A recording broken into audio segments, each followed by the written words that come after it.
Hey all, quick little video, just to say got back home safe and sound from the Spanish, Spain, France, Andorra, Switzerland, on a 2,200 mile trip it was about 12 days of actual riding, so quite a high intensity pace with one day off the bike.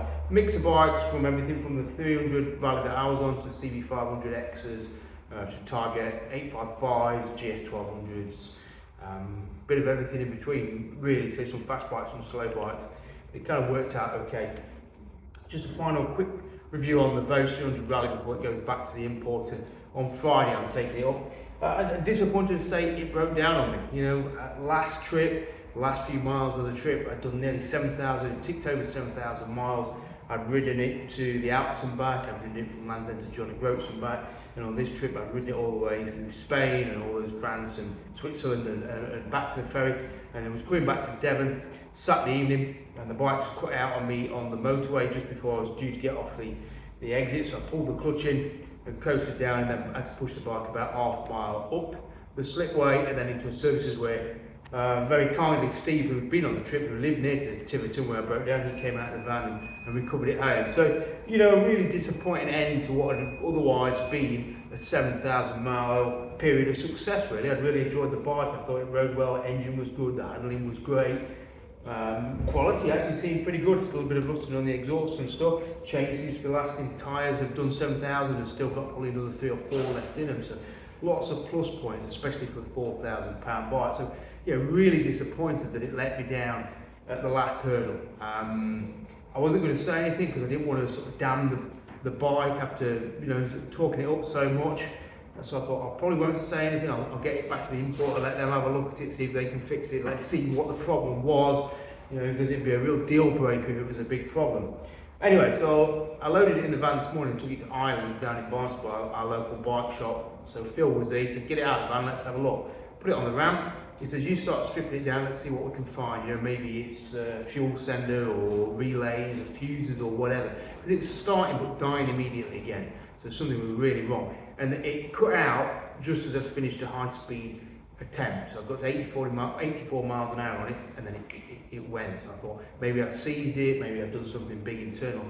Anyway, so we stripped it down, you know, thinking, this is it, this is really damning the bike. Anyway, I had a quick look around it. Plug cap were loose. So that was it, plug cap. So pushed it back on, started up first time. So the lesson is, if you buy a cheap Chinese bike and you ride it for 7,000 miles without any problems and you have good fun riding it, be very conscious that just maybe your spark plug cap might come loose. And if it does, just push it back on and it's good to go again. So actually, there's no damning it with any great criticism, because I have to say, it's a good bike. It's a good bike. It's that good a bike. I'm actually going up to the importer on Friday to talk about actually selling Voge out of here, because I like being away, but I've got a family and I need to be more local. And I've always been looking for a brand that I actually like. I like the bike, and I also like its price proposition. And that I was having a similar relationship with Enfield, but we never managed to get in place actually selling the bikes. So with Voge, we've had another conversation, and I think after 7,000 miles, I'm pretty confident that the bike is good enough to be sold, or for me to sell it. And that's, I'd like to, you know, chicken and egg, which came first. Testing the bike came first. The sort of thinking process is actually then becoming a dealer and secondary. So we'll see what happens on Friday, see if anything can be done there. Because I just like the good value proposition bikes. I think the market is saturated with overpriced, over-promising motorcycles, which are, you know, getting over 10,000, 15,000, 20,000 pounds, and the kit and everything else that goes with it matches that. So motorcycling has become a very high value, high ticket price experience. And I think bikes like this and the Himalayan and others in this class prove that actually you don't need to spend a lot to have the same kind of adventure as somebody on a £20,000 bike.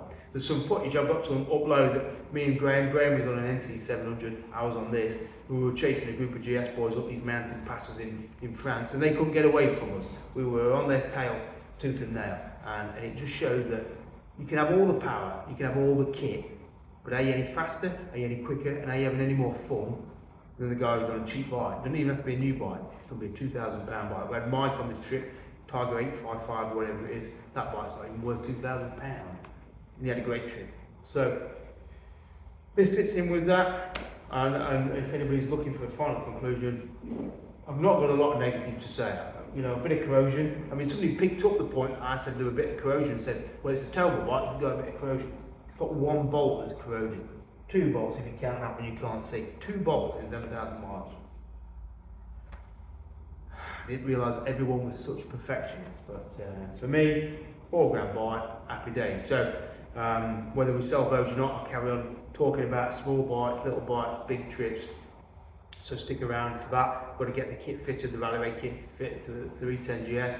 I've got to get Tom's Himalayan up and running. I've got a CG125 that I dragged out at back garden. That needs getting up and running. I've got my motor Marini to get out on the road, and I've got a load of poster bike days to get doing the next few weeks. So busy times down the speed shop, busy times. So thanks for watching the last few weeks of touring. I hope there's a bit of advice in there that was useful.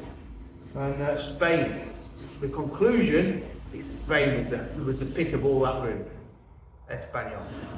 Cheers.